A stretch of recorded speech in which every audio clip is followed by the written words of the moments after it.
Okay. Hi there. My name's Bobby Guthrie. I host the Newcomnock Heritage Facebook page and a number of other websites about Newcomnock. I've long been interested in local history. My passion started the way back in the mid 70s in my teen years when I joined in Newcomnock Local Natural History Society under the leadership of the late Donald McIver, and it was one of the best things I've ever done. My interest, although the club no longer exists, my interest remains strong, and it's something I'm very passionate about. So I'd like to thank Kay and the Cumnock History Club for this invitation to talk about one of my favourite topics, New Cumnock topics, Glen Afton, and not the football club, but the glen that the Afton water flows through. So I'd like to invite you on a virtual tour, Glen Afton. The Afton water starts and ends in the parish, begins 8 miles away in Alwhat Hill and flows to meet the River Nith at the heart of the village in Newcomnock. As well as its glorious scenery, Glen Afton has a number of stories to tell, and the ones I'm going to focus on in this talk are about Wallace and Bruce and the Wars of Independence, the Covenanters, and the Wars of Spiritual Independence, and Robert Burns and independent thinking. So we begin at the Burns Cairn, the beautiful Burns Cairn built to honour our national bard and his association when Newcomnock. Burns became familiar with the landscape in Newcomnock when he was travelling back and forth between Mauchline and Ellisland Farm to set up a new home for him, Jean Anmer, and their son. So he's well acquainted with the landscape, a number of acquaintances as well, and knew a couple of the inns, of course.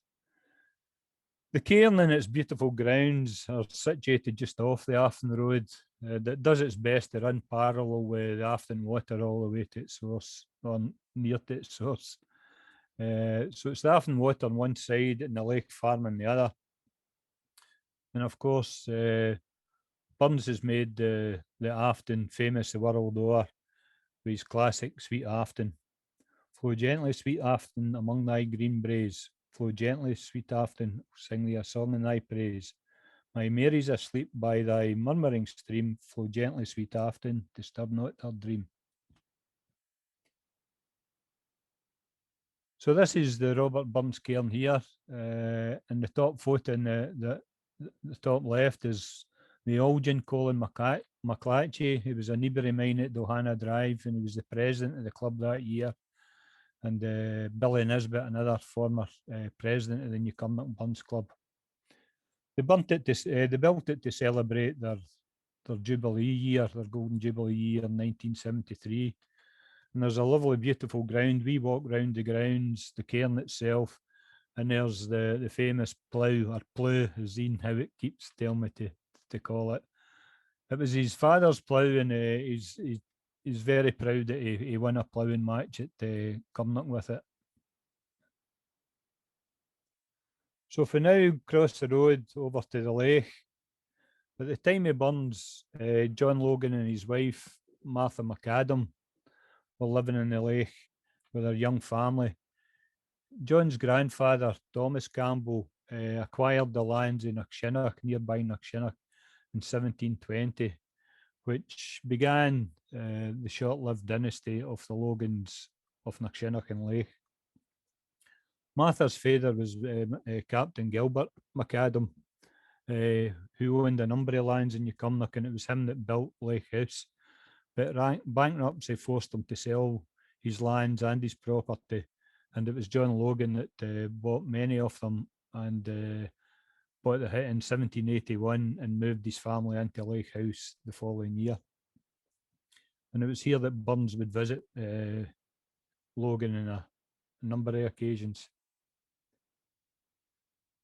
To mark the bicentenary of Burns' death in 1996, the Newcomnock Burns Club affixed a number of plaques to different buildings throughout Newcomnock including one here at the Lake Inn, and including 2 of the inns that Burns is said to frequent. The plaque notes Burns' visit to the Lake, and that John Logan of the Lake had subscribed to 20 copies of the Kilmarnock edition. In the same year, my good friend and my best man, Chris Rowley, the president of the club that year, published Robert Burns and New Cumnock book. It's a fantastic book full of detailed research, and it really takes the relationship between New Cumnock and Burns to new soaring heights. And as said many a time, I've often felt that Afton Water was put there for Chris Rowley. In 1789, Burns is now settled at Ellisland, and he was writing his notorious The Kirk's Alarm, and in it he lampoons the old Lich ministers. It's about a dozen of them in Ayrshire, set in their Calvinist ways and stubborn, and it was and that included one of it included the minister at New Cumnock, the Reverend James Young, who'd a checkered history with Logan and Captain McAdam. There was a couple of instances that the kind of fell out of her. Now, Logan also was sent his Episcopalian ways. In fact, his marriage to Martha McAdam was by an Episcopalian minister at Ayr. It ended up with a heavy fine for the couple for no telling who it was.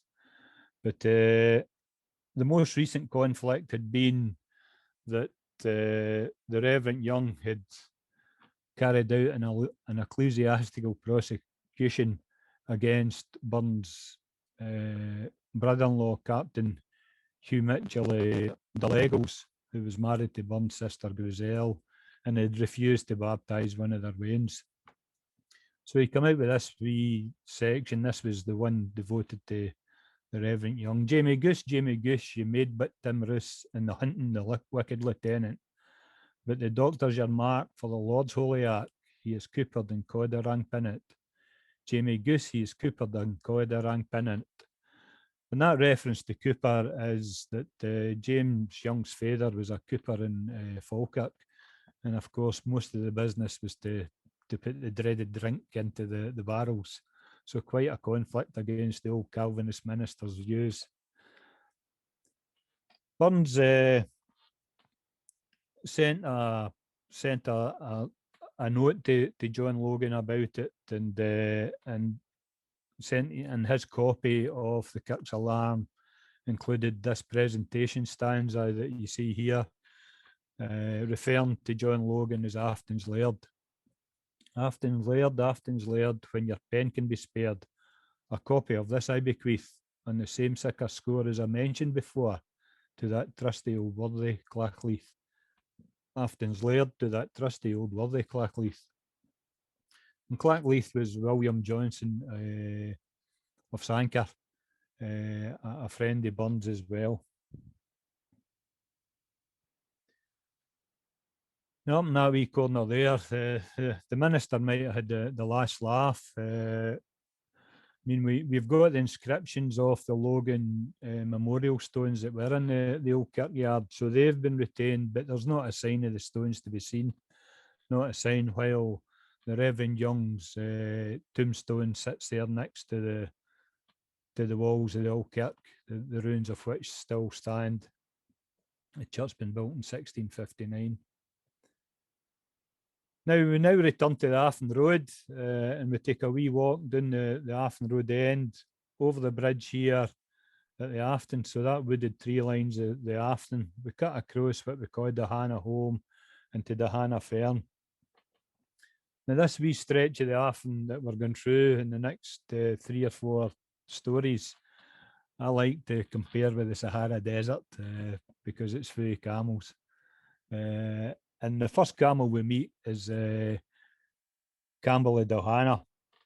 But at the time of Burns, it was William Campbell, that was the Laird of Dahana, and he was married to the Reverend Young's daughter, Elizabeth Young. So I can't imagine that the Logans and the Camels got into wheel together, but you never know. But this branch of the family left its mark in Ayrshire history and beyond. But it became one branch became major road builders in Ayrshire, and later on you'll see the McKnight Campbells of this family shipbuilding in Glasgow. However, our story is more about one of his ancestors, James Campbell, who lived at Dohana in the late 17th century during the Covenanting period. Now, it's maybe best to reflect in the kind of Covenanting timelines. In 1638, the attempts of Charles I, King of Scotland, England, and Ireland to reform the church, the Kirk of Scotland, was met with a national covenant. So people were dead set against it. They're for none of it. And the national covenant was signed in 1638 at Edinburgh. And by the end of the year at Glasgow Cathedral, the General Assembly, the Kirk of Scotland, had abolished bishops in the church, which kicked off the bishops' wars and years of civil wars right across the three kingdoms of Scotland, England, and Ireland, which was then followed by Cromwell's protectorate. He died in 1658, and 2 years later, Charles II, the son of Charles I, was restored to the monarchy.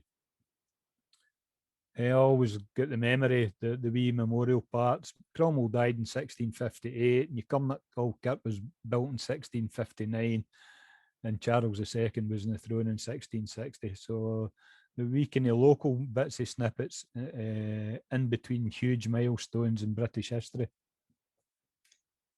But fairly quickly, Charles II began to interfere with the Kirk again, and episcopacy was also restored. But there was quite a reaction to that. Obviously, the king and his followers didn't expect the impact it had in the Church of Scotland. I think they're only thinking it'd be a handful of ministers or so affected, but 300 to 400 ministers throughout Scotland were what's known as outed for their kirks for failing to conform with episcopacy. So no stipends, no kirk meetings or anything. And that included the Reverend Hugh Crawford of the parish in New Cumnock and the Reverend John Cunningham, the parish of Cumnock. So ministers took to the valleys and the fields for secret meetings, prayer meetings, conventicles as they're known, with the parishioners that refusing to go to the kirk. And so you hear on the left-hand side is a very romanticised image of a field conventicle. Well, at least it was a dry day, but you can imagine what it must have been like in some of these cases to traipse across fields and bogs to go and hear the minister. So that was the kind of persecution that the everyday parishioners were facing, that no going to kirk was one fault, and then going to a conventicle was another. It was a double whammy. One other big part of the persecution they faced was this setting up of the Highland Host. So the Privy Council of Scotland had recruited about 6,000 Highlanders to support the local militia, and basically billeted them in the southwest of Scotland to keep an eye on people and persecute them, just bother them. But the stuff we have, the accounts, is that this probably cost the parishes of Cumnock and Old Cumnock about £3,000, over £3,000. And that included almost £1,000 due to plundering by these wild Highlandmen. And so you see things there like the quartering of 50 Caithness men for 15 nights, and 250 Caithness men for 15 nights, and there was another quarter 95 for 6 nights, and then 320 for 1 night. As I said, that was the big night. There was something on in the club, I think. But It must have been terrible times, and people were just always under suspicion. And then we had, again, the Privy Council set up interrogations of parishioners throughout these places while the Highland hosts were moving around as well later on. So one of the interrogations we've got here are the records of the parishioners of New Cumnock and Old Cumnock, although it was one parish again by that time. This one's of James Howitson in Ashmark, which is a neighbouring farm to the lake. James Howitson and Ashmark present upon oath of the age of 30 years are thereby deponds that Janet Black and Lake keeps not the church. So that's her straight away in the offenders list. That's her going to get a wee visit every now and again to make sure where she is. And deponds that John Greer and Auchengee had a child baptised at Braehead. Auchengee is not too far from Braehead. That's ever nearer the River Nith at Dalricket, where the Nith Brig crosses. And it was a huge, there's a couple of references to that. That was a conventicle that was held. So they went through all the services, and that by their wains getting baptised in the Nith at Braehead, which is quite a solemn thought, but again, highly illegal and on the offenders list. But that was their dedication to their covenants. That was them, the ordinary folk putting their life at risk, to keep their own spiritual independence, if you like. Now, the story, going back to James Campbell of Dohana, the story's taken from the traditions of the Covenanters by the Reverend Robert Simpson of Sanka. Quite a man. He collected stories from different people, and these are versions so been handed down through the families. And this one came from Mr. Johnson, who was the schoolmaster at Benson Skill out the back road. And lo and behold, he was the son of the Laird of Cliffleaf that Burns mentioned. So maybe the father and son had different views of the old licks and new licks at that time. He collected a number of the stories, and this one here was about Hugh Hutchison of Dolgig. It began with. So there'd been a big conventicle held in Cusfairn in Galloway somewhere, with leading field preacher of the day, the Reverend James Rennick. And a number of these people were making their way home via New Cumnock, so they'd be heading to other parts north of Ayrshire, Lanarkshire, and then others heading down to Nithsdale, long trips, because these were dangerous things to attend. There'd be spies and dragoons posted, but the dragoons happened to catch up with three of them at Cusgaelic Hill, and it was they were shot. John Humphrey, John Jemison, Joseph Wilson were shot where they stood in Cusgaelic Hill, and down the bottom there on the left-hand side is the monument to the three Covenanters that were executed there, martyred. Now that was witnessed by Hugh Hutchison of Dolgig, and the account goes that the dragoons or the Highlandmen, whoever it was spotted them and gave chase. So they began to chase him for Cusgaelic, and he made his way down to Dalricket and Farden. Kind of double back and got cover in the wooded banks of the Lane Burn, and the soldiers lost him. So they carried on their way across Ever to Glenafton, with a view crying into Campbell of Dalhana, who was a well-known Covenanter sympathiser. But he could see them coming. He get word of seeing them coming, and he made up the hills, up Dalhana Hill behind the Fern, and hid in his famous Broomy Now. And you'll actually see occasionally in wee maps everywhere Broom Now's mentioned and things like that. But this was his hiding place, obviously somewhere he used. And the soldiers followed up. And the account says they were very close by him. He seen them going past him, and he just waited to be captured and expected the worst. but they passed without catching him until a lonely late straggler actually spotted him. And there was some contact. The word Simpsons use is quite endearing as well. But you get the feeling that the young dragoon had too much already. He didn't feel it was his responsibility to cry out this one, and he caught up with his other soldiers and continued the march over the Nipes, heading down this dale. And there they came upon another two Covenanters, George Corson and John Hare, who had been at the Renwick Conventicle. We know the Hares were in Glenwarry at Kirkconnell, and they were shot in the spot near Cairn Farm. And there's the monument you can see when you go out the Kirkconnell Road to Corson and Hare, with Corson Cone in the background.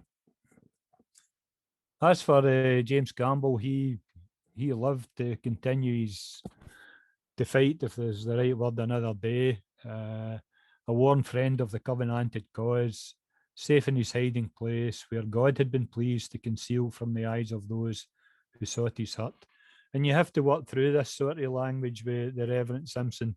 The anecdotes there, the details there for a bit, but some of the language he uses, it gives you a feeling of the language of the time, if you like.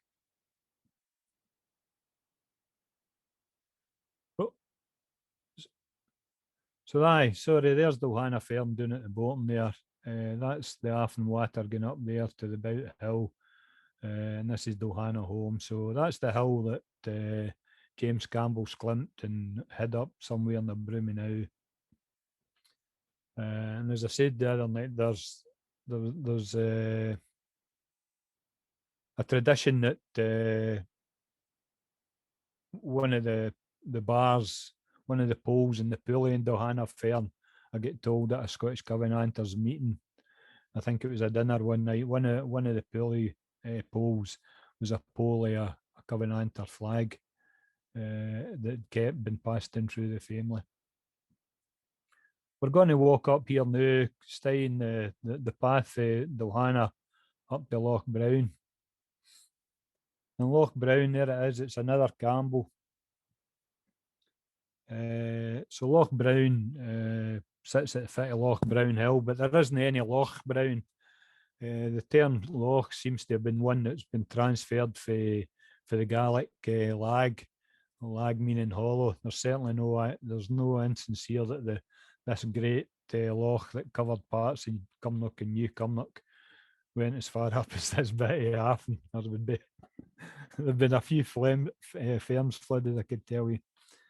But so this is Loch Brown.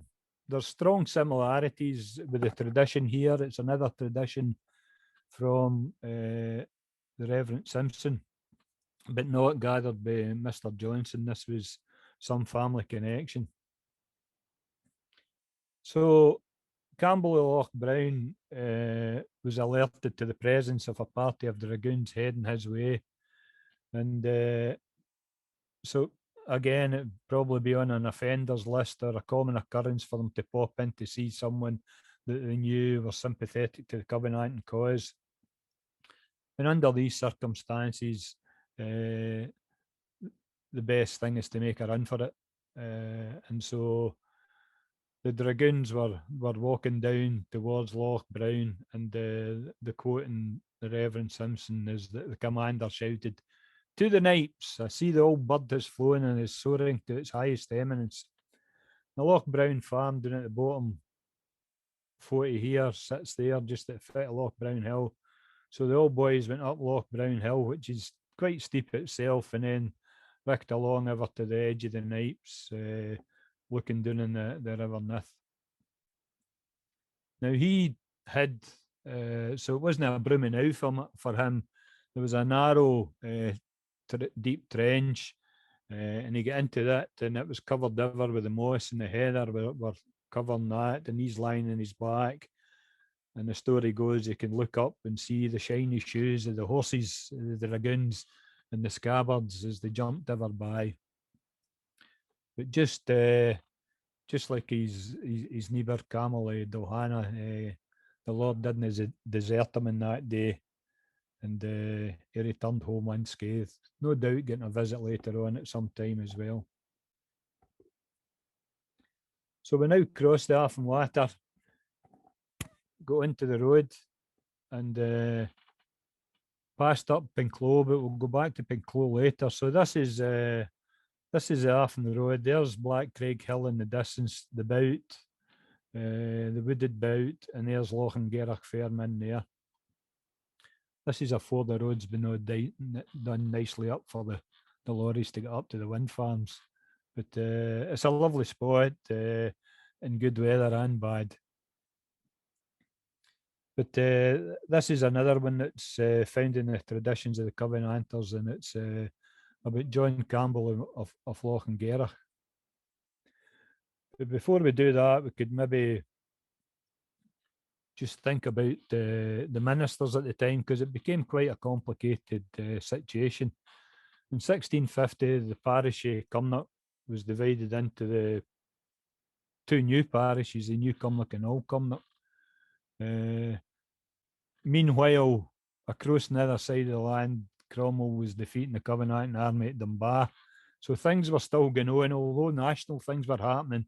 All these wee local things, the kirks had to be looked at as well.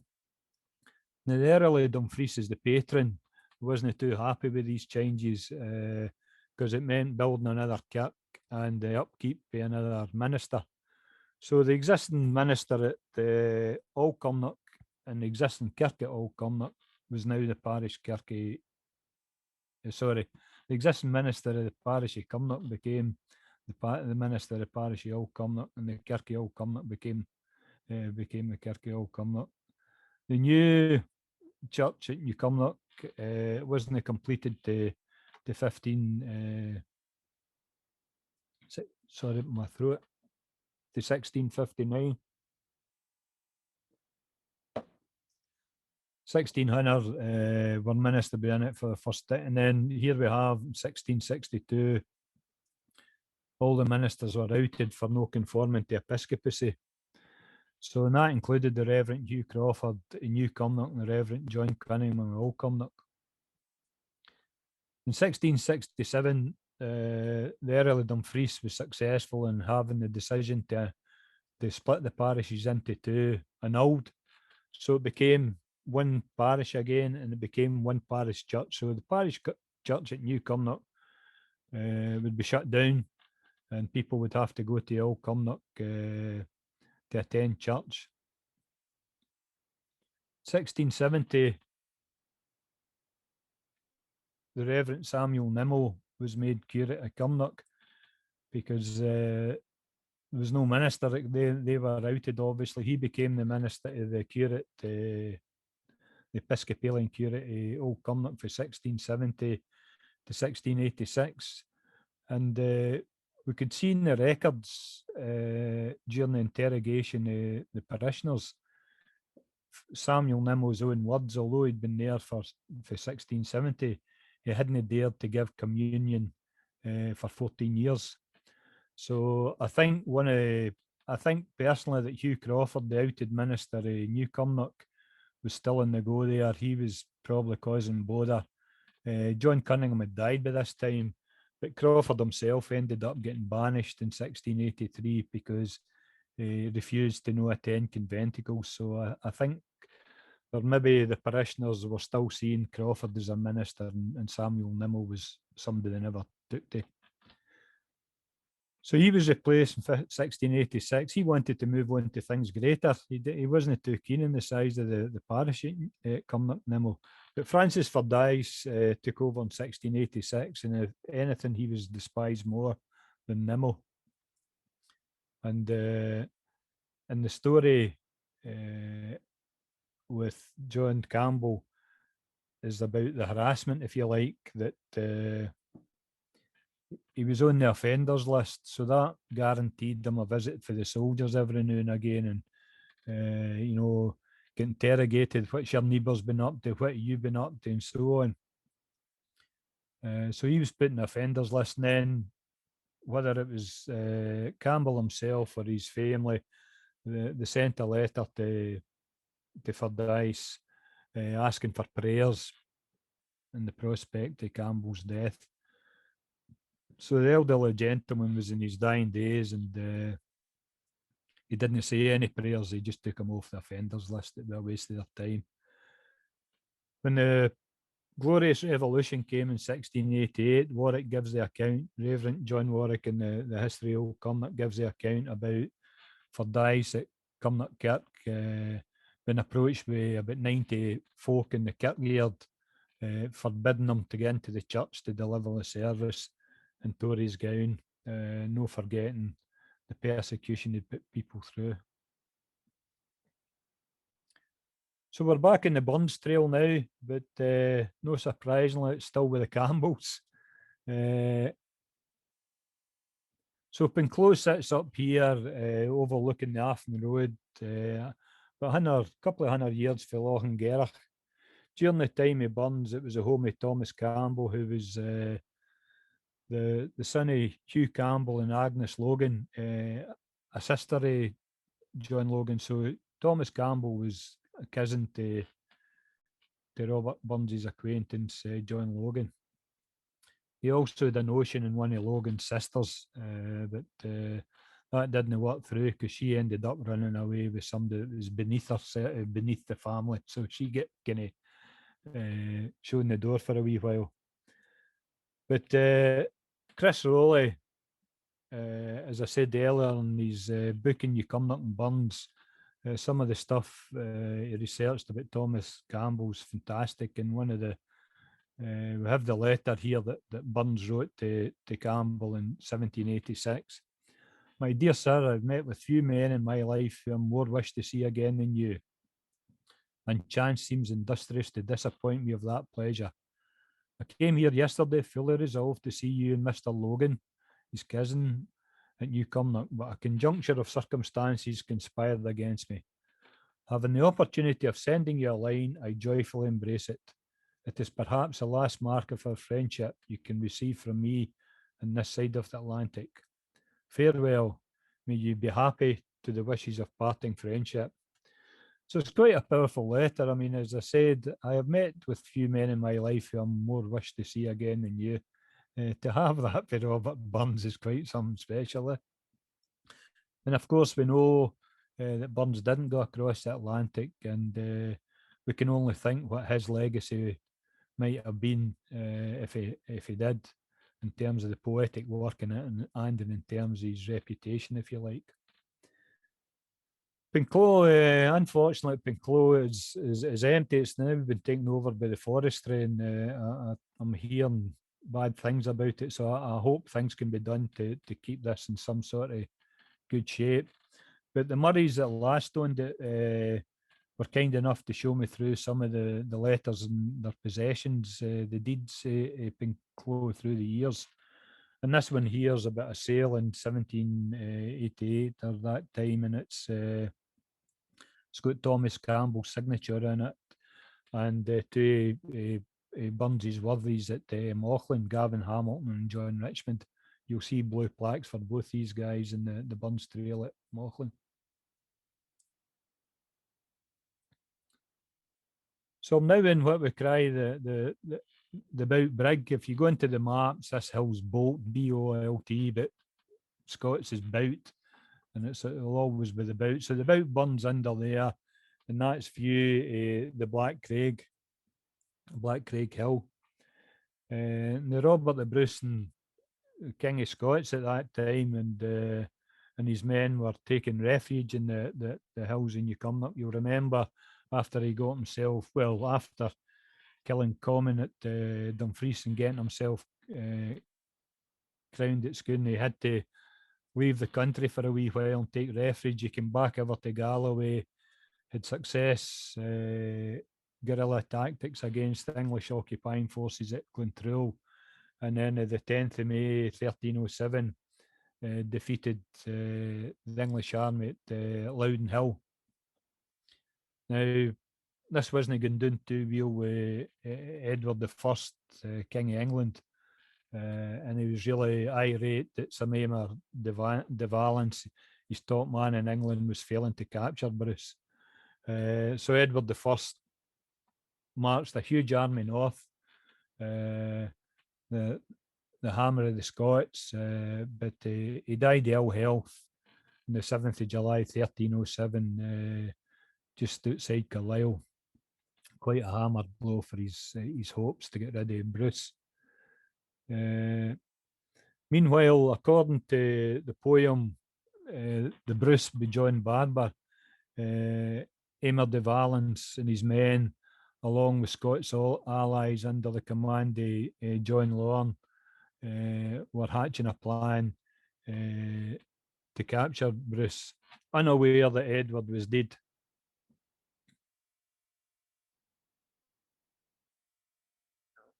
So John Barber has Bruce and his men with 400 men up in the strengths at Cumnock, into the hills of New Cumnock overlooking Glenafton. The plan was to trap Bruce in the glen. So Lorne and a sleuth hound, which was said to have belonged to Bruce at one stage, were coming up for the Cumnock Castle side, i.e. the castle down it where the Nith meets the Afton. They were coming up the Afton Valley that side, while Sir Aymer de Valence and his troops were coming down the glen for the Alwhat side, if you like. A bit that sometimes cried the Carrick Pass. The sleuth hound actually, but Bruce became aware that was what the plan was. And again, he had no danger in saying, right, the best thing here is to escape. So his party men were split into three, heading to different bits in Galloway with a view to rendezvousing later. But the sleuth hound, the romantic sleuth hound, managed to sniff out Bruce, and 5 men for Lorne's group cornered them along with his foster brother. But the king slaughtered 4 of them, and his foster brother got the other, and he was free to go and meet up with the other groups to continue with their guerrilla tactics, if you like. So here's a wee kind of clips for Barber here that's got some references to this event. John of Lorne and all his mich that had worthy men in wicht, with him 800 men and more. A sleuth hound had he there also. Thomas Randall was one of those that came until Cumnock to seek the king, that was well aware of them coming, and was up in the strengths then, and with him wheel 400 men. Sir Amos Root he saw. So he could see what was happening, and decided to make a run for it. So I looked at these verses, and then I went away for the poem into the details that are available in the calendar of documents of Scotland at the time. So what we do know is that on the 19th of July, 1307, John of Lorne, he was MacDougall of Argyll, was at Ayr Castle with 800 men, and that's exactly the number that Barber has. The Aymer de Valence and his men were down here in the Glen Kens, the kind of Balmaclellan area, if you like. Probably going down to think about flushing out Bruce, maybe towards Edward's army that hadn't realised wasn't there because he was dead. And I just wonder if they're at that time they've got word about Bruce being in the Afton, and what they've done is, rather than going up the Dunway, if you like, they've went up for the water of Ken. So the headwaters of Ken come up towards the watershed with Ayrshire, so up the water of Ken, along the home burn, and that's you into over the hill to the head of Afton. And so he would come up this way, head of Afton. John of Lorne's come for Ayr to the Cumnock Castle here, and he's marched up the Afton, and Aymer de Valence comes down. Bruce is up here, and they've scarpered and broke up and gone into Galloway. Because we do find Aymer de Valence back in at Skeldon near on the Dunwater on the 31st of July 1307. So if it happened there, it's probably late July that this skirmish that doesn't look as if it ended in another bloodshed and a couple of folk that Bruce saw off. It's interesting because there's another bit in Barber about another event with a sleuth hound. But after that, the end of July, Edward II took over. You know, Edward II was Crown King of England, and he raised a great army, and he marched that army right up through Nithsdale, and he stopped at Cumnock Castle, which was owned by Earl of Dunbar, who was an English allies. He was an English side during the Wars of Independence. And he was stationed there for the 19th of August to the 27th of August. There's no records of kind of skirmishes there, but they're obviously reckon Bruce was still in this vicinity. But he was stationed there, and one of the interesting facts is the documents, the accounts that come back show him rewarding an old lady for Crathorpe near Stirling for bringing 2 whelp hounds to Cumnock Castle. So there's maybe some tying up between the sleuth hound and the whelp hounds and things like that. So it's something to keep mind of. But of course, like Amery, he failed. He had to go homeward to think again, no, for the last time. March back through Nithsdale and away back with his tail between his legs. Bruce was free to build support up in Scotland, and you know, it was 7 years later at Bannockburn that he defeated Edward's army. And the man that took the defeated Edward for the battlefield that day was none other than Earl of Dunbar, Baron of Cumnock later on, still in Edward's side. But he made his peace with Bruce later on, and he seals in the Declaration of Arbroath. Here we go in terms of, there's this kind of tradition, I'm sure everywhere, to name places and things and objects after events and people. And we've got Styamna here. Folk tend to call the whole hill Styamna, but that's Craigbranach Hill. And there's a number of rock faces, but this rock face here is the rock face Styamna. And reading some of the kind of literature for the 19th century,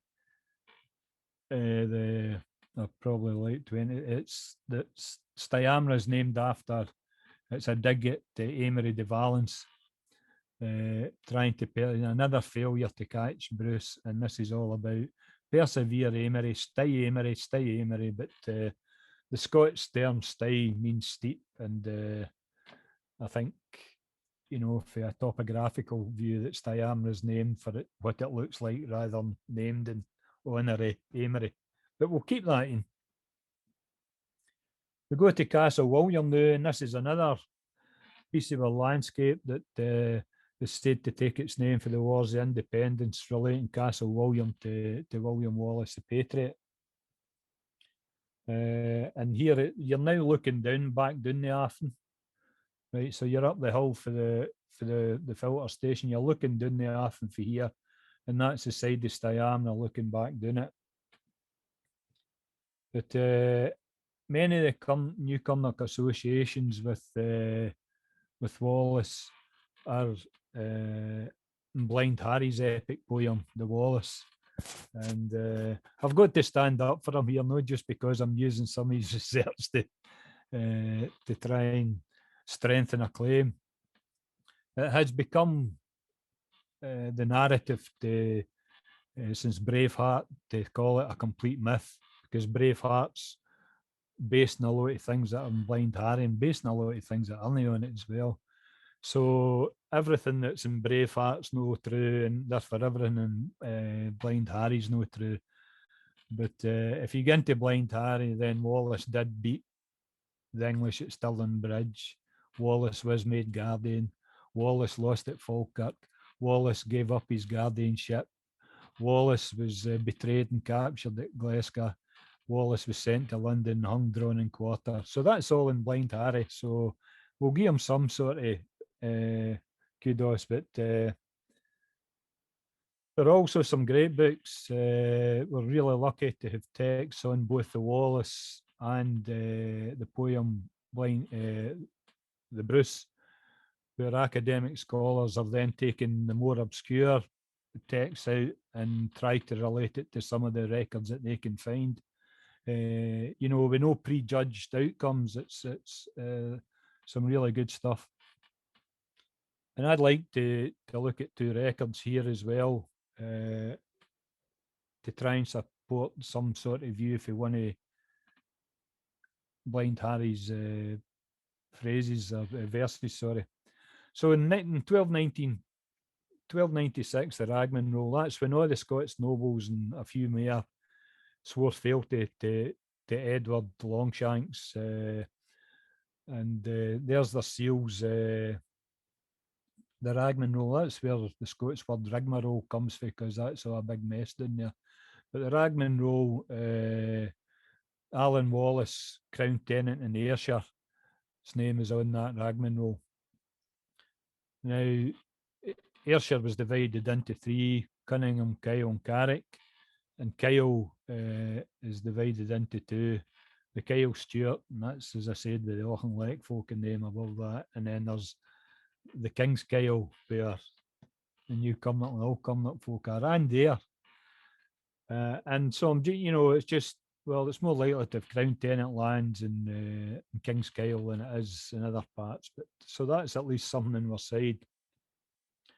Now, after the victory at Stirling Bridge, Wallace and Murray wrote letters to the German traders in Lubeck, saying that Scotland was open for business. So this is what long before Brexit deals were doing with the Germans, and the seals were there, and but that letter got lost through the midst of time, and but it was rediscovered in the 1990s.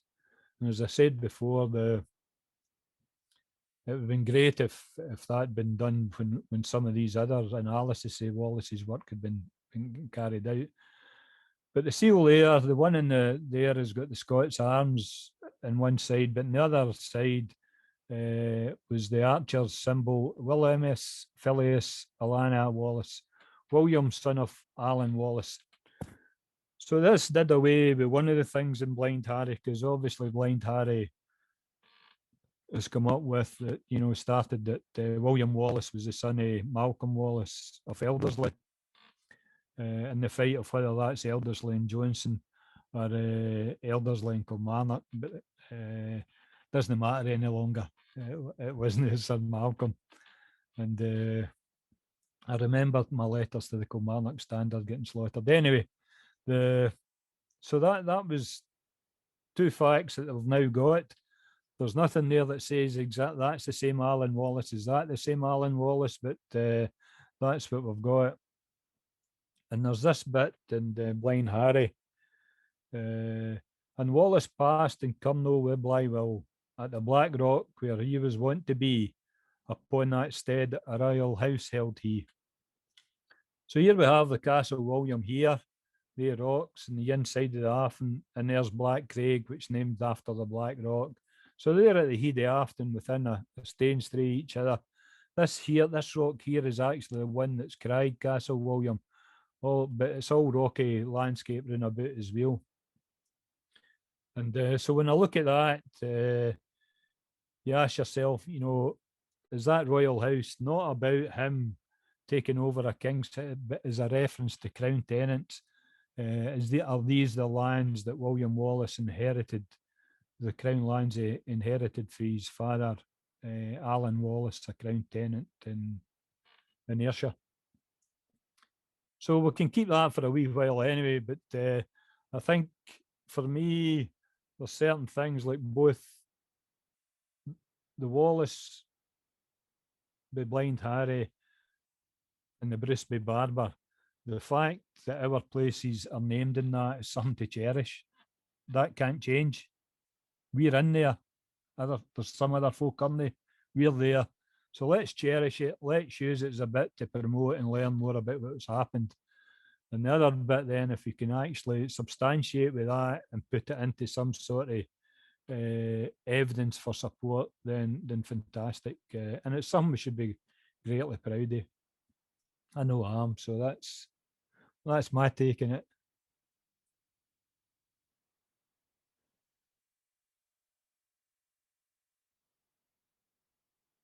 Yeah, now this is the Loanman Thraw is our last stop, if you like. And there used to be a path. If you look at the old maps, there was a diagonal path cut right across diagonally from Castle William to Minthraw, the shepherd's cottage, which lies in ruins in these trees up here. So there was a wee ford across the Afton and the path for Castle William. This has got some family connections for me, so of interest. My wife's side of the family, the Walls were herds at Minthraw for many years, so we always take a wee walk up there now and again when we can. If you look now, though, so here's Ganoak Hill, and there's Minthraw's in the trees there. And actually, that there is the stone dyke of the enclosure that was in front of the herd's cottage. If you look at old maps, it's in a substantial bit of the enclosure. So when the water's low, you can see how far the land came away for the hill, but they were a sheep farm, ostensibly. Here is actually the trickle of the Afton water going into the reservoir now. So that would just to go down there, and as I said, was forded, and Minthraw is in about there. There's the ruins long before the trees have grown substantially, I'm afraid, looking over the reservoir. But we managed to get a wee finger post in one of the paths that go round by Minthraw and get a wee bit of information on it, including our next tales from Covenanting times. This one goes back to an extraordinary event, and it's the Reverend Robert Simpson that has shed much of the light in this, but it's in his book Martyrland. So he's got a couple of folk walking about Covenanting areas and telling the stories. So the good man at Minthraw was out for the day, and it'd been a good day because he got his local neighbour, a friendly neighbour, had owed him money for some time, and he paid up his debt. So he came back to Minthraw, really pleased with the day's work. But it's a wild night. It was a December night in Minthraw, and it can be quite cold up there in July. So it was blowing a gale, and the family were sitting down to their evening meal, and a big thump came at the door. Somebody demanding entry, and that scared the whole household because Minthraw also was a place where persecuted people would go for hiding when they're out and about. So they feared the worst when they opened the door, and there was a big dragoon there on his horse, and the dragoon was armed, but he'd get lost in the storm and he was only looking for shelter for the night. So they gave him a nice meal, made him a bed. It's all nice stuff. It's all going really well. Here's Minthraw here, so you get an idea of the dimension of the cottages as well. So he got a bed for the night, and he's lying in the bed, and the window's just an open aperture with a wooden board on it with leather hinges, and it's flapping open. But he hears something outside over and above the wind, and he shouts, "Who's there? Who's there?" Dies down, hears it again, "Who's there? Who's there?" So the next time, he just fires his pistol out the window. The household all jump up and alarm. They thought, "Oh, here he goes, we've had it." And they just come through and explain to everybody, "No, I heard this, I shot that," and just put them back to sleep. And they got up in the morning, and the dragoon and the family went out the back, and below his window, they found a man lying in a pool of blood, dead, armed to the teeth. And Minthraw quickly recognised him as his neighbour, who'd given him his money the day before. So, to all intents, it looked as if he'd come to rob the Minthraw family and to see them off as well. We're speaking about the Minthraw study and the ploughing in the past. And one of the additions just now is Robertus put on a wee snip about this event was actually turned into a play, and the Dundee Theatre Company acted out the play. I think the names they gave to the family were Reeds, but it's well worth reading up on as well. So that's us at the end of the wee walk through Glenafton. I hope you've enjoyed that and the different bits to face, but it is important to recognise and acknowledge the kind of key sources. So the Wallace, Blind Harry, the text with Peter McDermott and the Text Society, the Bruce John Barber, A.M. Duncan, Traditions of the Covenanters and Matterlands with the Reverend Robert Simpson, Robert Burns and Cumnock with Chris Rowley, and the History of Old Cumnock, the Reverend John Warwick, one of the most valuable sources for history of our two parishes, particularly for the minister's side as well. Now, I don't know if you want to have a wee sing song or no, but we're very, as I said before, we're very proud of Glenafton, and we're proud of our football team who take the same name. And when I look at it, it kind of sums up the whole thing. It sums up the beauty of the Afton, and it brings into mind all these things that Burns inspired in the community and communities beyond. And on a serious note, I've been fortunate to see some of the handiwork. A lot of miners that have written their poems, and I think it just shows greatly how tuned in they get to nature, having worked underground all the time, the things that they appreciate about the nature, and particularly the lands of Glenafton and how they can put it into words. And one of these people is maybe it's not as much Burns, but it is a combination of the two things that comes up with this wonderful piece of poetry that's been turned into a song.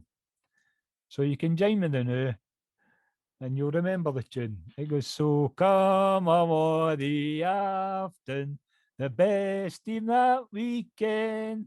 They're the pride of dear New Cumnock, so come on the Glen. Thank you.